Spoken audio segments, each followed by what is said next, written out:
मंडळी, आपल्याला अनेक सवयी असतात. काही चांगल्या असतात, काही वाईट असतात.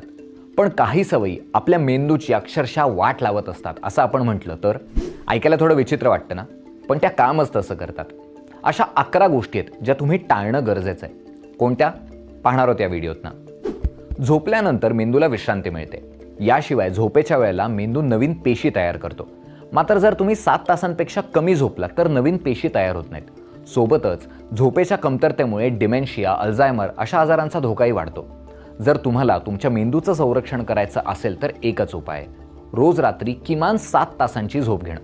8 तास झोपलात तर आणखीन उत्तम. अमेरिकेच्या न्यूरोलॉजी आणि वेलनेस सेंटरच्या मते आपल्या मेंदूचं सर्वात जास्त नुकसान हे अपुऱ्या झोपेमुळे होतं.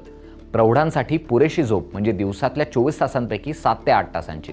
रात्री सलग झोप घेणं चांगलं असतं असंही तज्ज्ञ सांगतात.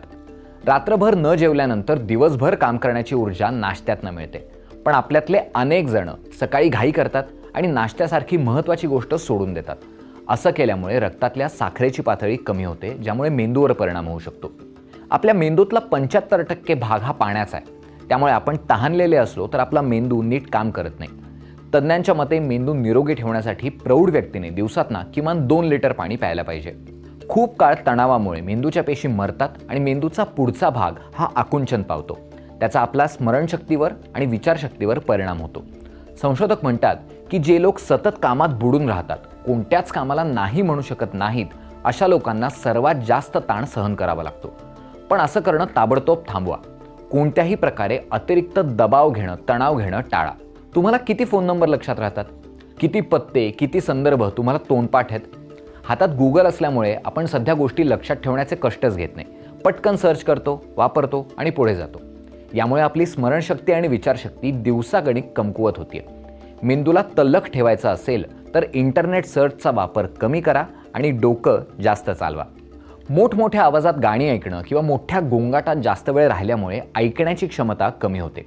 श्रवणशक्ती कमी झाली तर त्याचा थेट परिणाम आपल्या मेंदूवर होतो. परिणामी अभ्यास करणं आणि लक्ष केंद्रित करणं कठीण होतं. हेडफोन वापरण्यापूर्वी किंवा जास्त आवाजात तुमचं आवडतं गाणं ऐकण्यापूर्वी दोनदा विचार करा.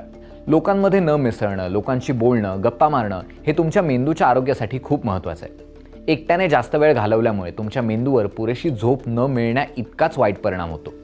मित्रमैत्रिणींसोबत आणि घरातल्या लोकांसोबत राहिल्यामुळे आपला मेंदू ताजातवाना राहतो. नकारात्मक विचारांमुळे एकीकडे तणाव, नैराश्य आणि चिंता निर्माण होते. म्हणून नकारात्मक विचार तातडीने थांबवण्याचा प्रयत्न करा. असं वारंवार केल्यास सवय होईल. तुम्हाला एकट्याला हे शक्य नसेल तर मानसोपचार तज्ज्ञांची सुद्धा मदत घ्या. जे लोक तुमची एनर्जी खाली आणतायत त्यांच्यापासून सुद्धा अंतर ठेवण्याचा प्रयत्न करा. जिथे जास्त प्रकाश आणि हवेची हालचाल होत नाही अशा वातावरणामुळे मेंदूवर मोठा दबाव निर्माण होतो. कारण सूर्यप्रकाशाचा संपर्क आपल्या मेंदूसाठी खूप महत्त्वाचा असतो. नाहीतर मग नैराश्यासारख्या समस्या उद्भवू शकतात. तुमचा मेंदू निरोगी ठेवण्यासाठी तुम्ही दररोज उन्हात जायला हवं. त्यासाठी बाहेर जा. तुम्ही घरी असाल तर दरवाजे आणि खिडक्या उघडा आणि सकाळी लवकर उठायचा प्रयत्न करा. कितीही हेल्दी फूड असलं ना तरी जास्त खाण्याची सवय ही मेंदूला हानिकारकच असते. संशोधनांना असं दिसून आलंय की जास्त खाल्ल्यामुळे मेंदूच्या धमन्यांमध्ये अडथळे तयार होतात आणि रक्तप्रवाह कमी होतो. म्हणूनच मध्यम आणि योग्य आहार घेणं हे महत्त्वाचं मानतात. जास्त स्क्रीन टाईमचा मेंदूच्या आकारावर आणि विकासावर मोठा परिणाम होतो हे मी तुम्हाला वेगळं सांगायची गरज नाही. मोबाईल फोनच्या इलेक्ट्रोमॅग्नेटिक फील्डच्या दीर्घकाळ संपर्कात राहिल्यामुळे डोकेदुखी, गोंधळ आणि ब्रेन ट्यूमरसारखे विकार होऊ शकतात.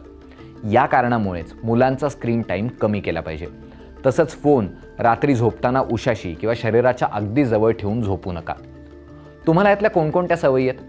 मला सांगायचं असेल तर खाली कमेंट्समध्ये लिहा. नसेल सांगायचं तर तुम्हीच विचार करून पहा. आणि यातल्या कुठल्या सवयी तुम्ही बदलणार हे सुद्धा आम्हाला सांगा. आणि हा व्हिडिओ आठवणीने शेअर करा. ती सवय चांगली आहे. धन्यवाद.